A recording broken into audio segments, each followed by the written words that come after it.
Thank you very much, ladies and gentlemen. I'm going to focus on how the Philippines is transiting from a phase of internal security to a phase of territorial defense, and what it will mean for the security of the region and for the security of the Philippines, as well as for the business community. Without exception, all the major national security threats the Philippines today is facing is coming from overseas. Whether it is terrorism, whether it is organized crime, whether it is geopolitics and foreign intervention. Let us very quickly look at these three threats. First, if you look at the threat of terrorism, the landscape of terrorism in the Philippines changed dramatically in the 1980s with the anti-Soviet multinational Afghan Mujahideen campaign. A group called Abu Sayyaf group was deeply influenced by the developments in Pakistan and Afghanistan. When I traveled to Afghanistan, I met with a leader who was very much influenced the formation of Abu Sayyaf group. His name is Abdul Rasul Sayyaf. And it is Abdul Rasul Sayyaf who was an Afghan commander that influenced even the very name of the Abu Sayyaf group. So you can see how terrorism in the Philippines was shaped by the developments in Pakistan and Afghanistan. And after that, the next phase of terrorism in the Philippines. The first phase was Al-Qaeda influenced groups. Second phase was ISIS or Islamic State influenced groups. The first phase of terrorism, which is Al-Qaeda influenced phase of terrorism, was very much driven by a man who came from Saudi Arabia, Muhammad Jamal Khalifa, the brother-in-law of Osama bin Laden. And Jamal Khalifa married local women, and he supported a famous operation called Operation Dojinka to destroy 11 planes over the Pacific. That became the prototype for the 9/11 attack. So you can see how the landscape in the Philippines turned into a threat because you did not effectively control the foreign influence. So foreign influence, managing it is central if you want to protect yourself. The second aspect of the Philippines we saw was from Iraq and Syria.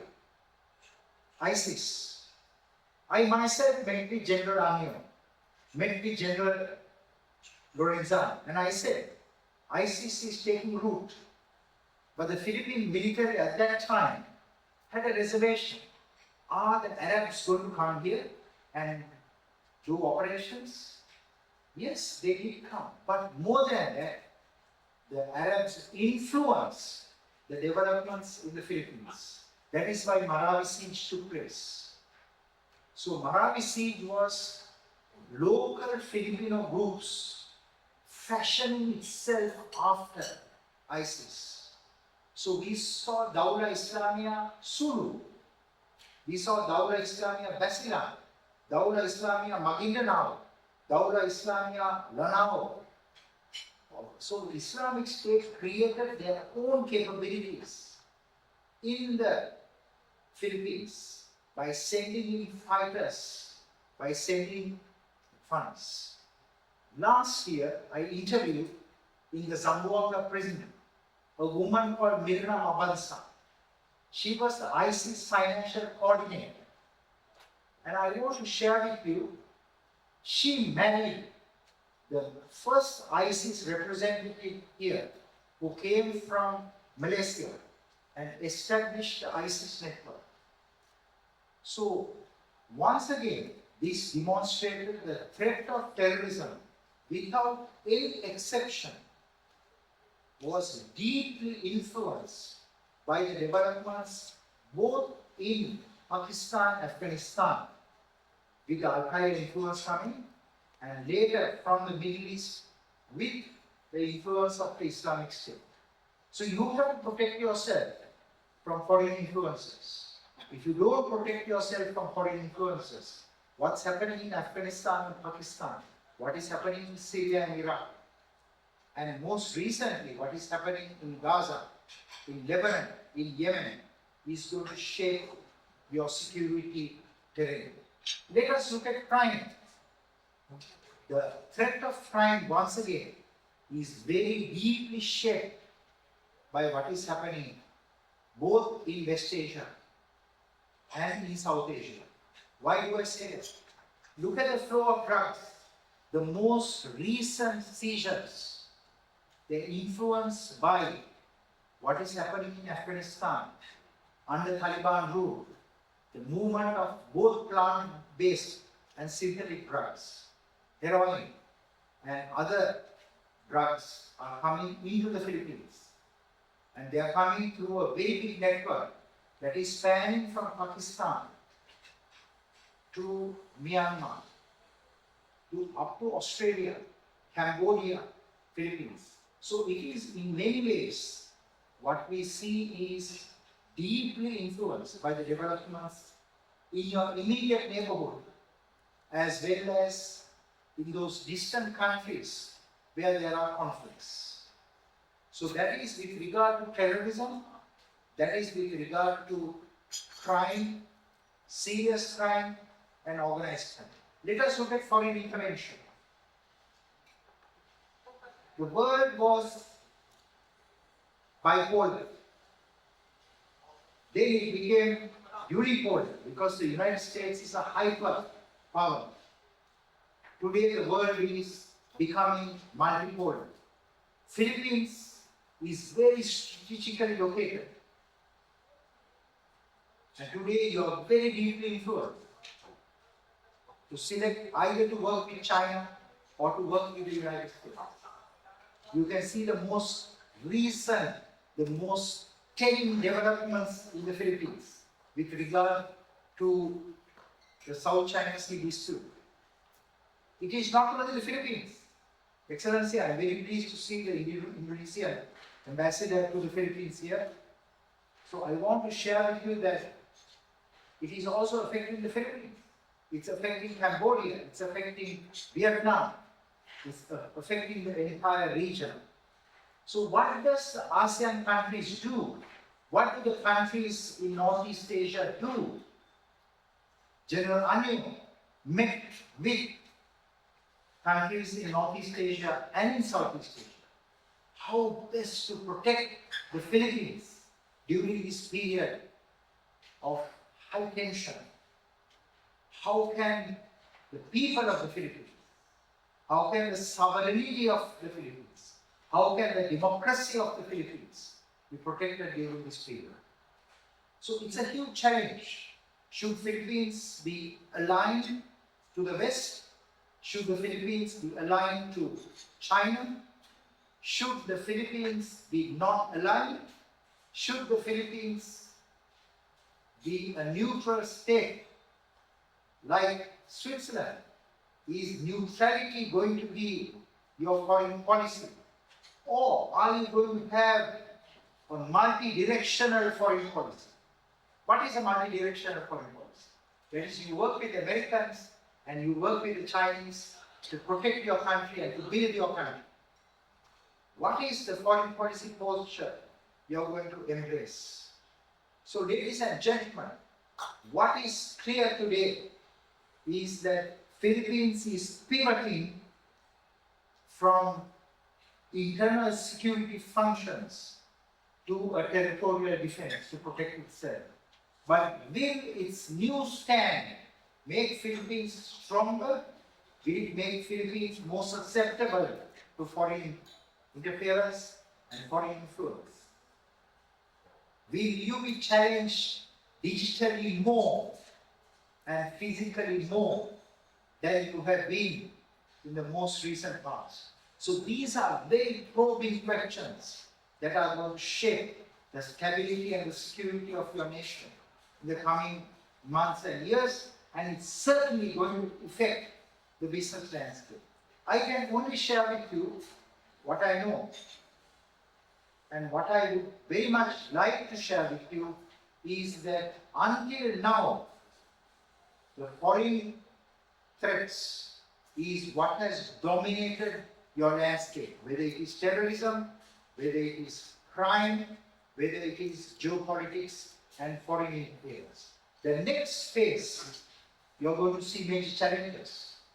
It can be challenges such as what you have most recently witnessed of ICC playing a very important role. You can see the position Israel has embraced when it comes to Netanyahu. So you can see what is the policy and the position the Philippines has embraced.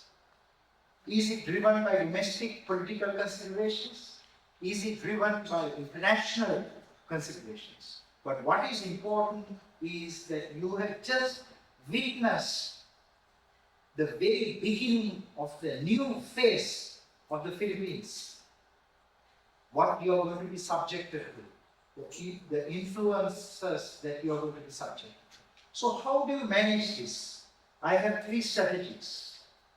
One is the threat of terrorism has diminished, but it has not disappeared. I have interviewed the last ISIS leader who operated in the South Philippines. His name is Abu Sayyaf. He is now in custody. But based on my own debriefing of Abu Sayyaf, I would like to share with you three very important things. One is that the ISIS network or the Islamic State network has very severely fragmented.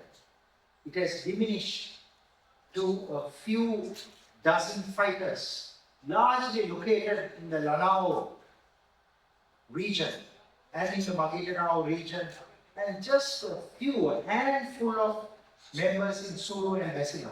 So the Philippine military, Philippine law enforcement, Philippine intelligence has done a remarkable job of not only decapitating the terrorist leaders in the south, but decimating the rank and the file of this group.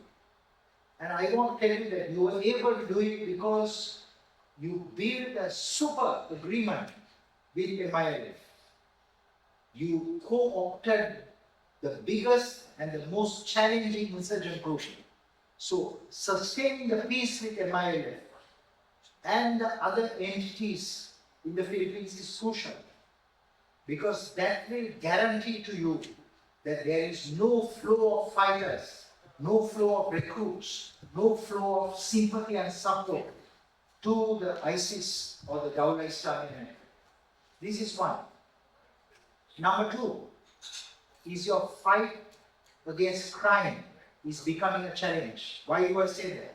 The security that you have restored by dismantling the terrorist group, this vacuum is now being filled by criminal entities.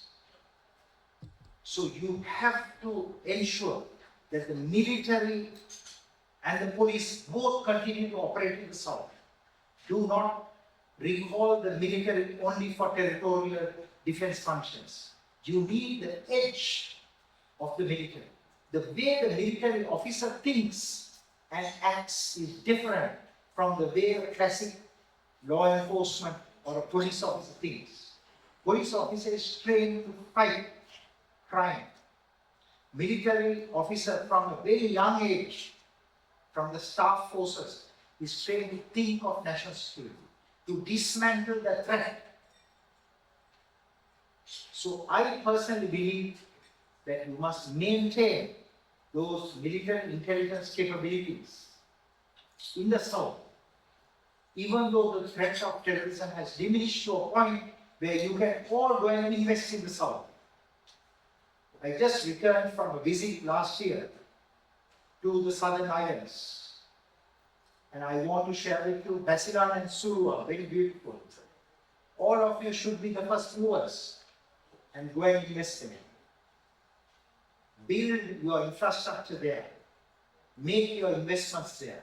Work very closely with the military and the law enforcement and the intelligence services, and no harm will come to you. If you develop those areas, this is the time to make Philippines, once again, economically a great nation, a strong nation. At one point, only Japan was higher than you. Even Korea, South Korea, your economy was better than South Korea. So this is the moment you seize the opportunity. But how do we fight the criminal entities, the criminal activity that is replacing that space? So one of the areas, one of the key areas is the crime terror nexus. That is, the terrorist groups in the South always use crime to fund itself. After the initial phase of getting money from the Middle East, from donors, from financiers, from charities. So you have to build a capability to relentlessly hunt and decimate those criminal entities that are operating. Some of these criminal entities, ladies and gentlemen, they are operating under the cover with the full support of corrupt, unscrupulous politicians. I myself visited one of those power centers recently. Interviewed the people there, spoke to the people who ran the operations. They are receiving some patronage from a few bad politicians. Get rid of them so that you can build a strong and a better Philippines. So the online scan centers, one of the major crimes that is happening. So the criminal space, you have to work on it. If you don't work on it, Philippines cannot make it, at least in the coming decade, to become an economically strong and a powerful nation. Let's go to foreign interference. The Chinese, the Russians, the Americans, all these countries are doing information operations. So influence, information, psychological operations, whether it's misinformation, this information will remain a preeminent threat to governments around the world, including the Philippines. So you have to build your own capabilities. You can work with your partners, but you have to protect your own nation, meaning the military organizations, the law enforcement organizations, the intelligence services will have to work very closely with each other to rebut online falsehoods and manipulations. You have to build new laws, online safety laws. You have to also identify those individuals who are influenced by foreign entities that are working for those foreign entities. They may be political elements, they may be officials in government, they may be businesses. So this is the new phase of threat that you are facing in the Philippines. And unless you have the laws, unless you have the capabilities, unless you have the far-reaching leaders who understand it, you cannot protect your nation. So fake news is a preeminent threat in your country. So the scientific term for fake news is online falsehoods and manipulations. You don't have the necessary laws. Your law on counterterrorism was a very weak one. I should say it was the weakest law in the world when you call it Human Security Act. You can prosecute terrorists. You are prosecuting military and law enforcement and intelligence officers. So I want to ask you, you have to build the laws. It is very telling on the part of the legal community that you haven't risen to the new repertoire of threats. So building those laws are key, because if you operate outside the law, you will be prosecuted. So you have to build the laws to protect the Philippines for the next phase, the next developments of international politics, of the emerging world order. And that means the businesses themselves will have to think through very carefully how you operate, how you function in a phase where the world is becoming multipolar, where there is constant and relentless geopolitical rivalry and competition. So let me just conclude my presentation by saying that Philippines have done remarkably well to deal with the threat of terrorism. You have decapitated the leaders, decimated their organizations, but you need to invest a little bit more on the rehabilitation of their families and their children, so that in another 5 to 10 years, their children will not become the next generation of terrorists. Second is you need to build stronger and even more capable specialist units to go after the criminal networks. Be relentless, go after them, hunt them, bring them to justice. If you don't do that, your country, your next generation will be wasted out of drugs and out of other criminal activity. And a few unscrupulous politicians will be patronizing those pogos and those criminal activities that are taking place. Don't let it happen. The third aspect is you need to think how to develop a foreign policy that is going to really protect the Philippines. Remember what happened to Ukraine. The country was ruined because they decided to side with the European nations. The original agreement the Russians had was that NATO does not build their capabilities on Ukraine. It was different. So what is important is that you do not become a victim of the geopolitics of the world, but you navigate yourself intelligently to build the Philippines, the security and stability of the Philippines, the people of the Philippines should be your first. It should be a Philippines first policy. You can certainly work with Americans because they are 20 years ahead of the Chinese. You are much more closer to the Western culture than any other culture, although geographically you are very close to Chinese. But at the same time, you cannot forget that China is just next to you. So you have to think through very carefully of the geopolitical challenge and do what is best for you. It is a matter of decision, not for any other foreign nation, but for the Filipino people. Once again, are you going to be a state that is going to adhere to neutrality, non-alignment, or are you going to have a multi-directional foreign policy where you work with all actors to build your state? So these are the pressing challenges and the questions that is going to affect all of you in the coming months and coming years. I thank you very much for listening.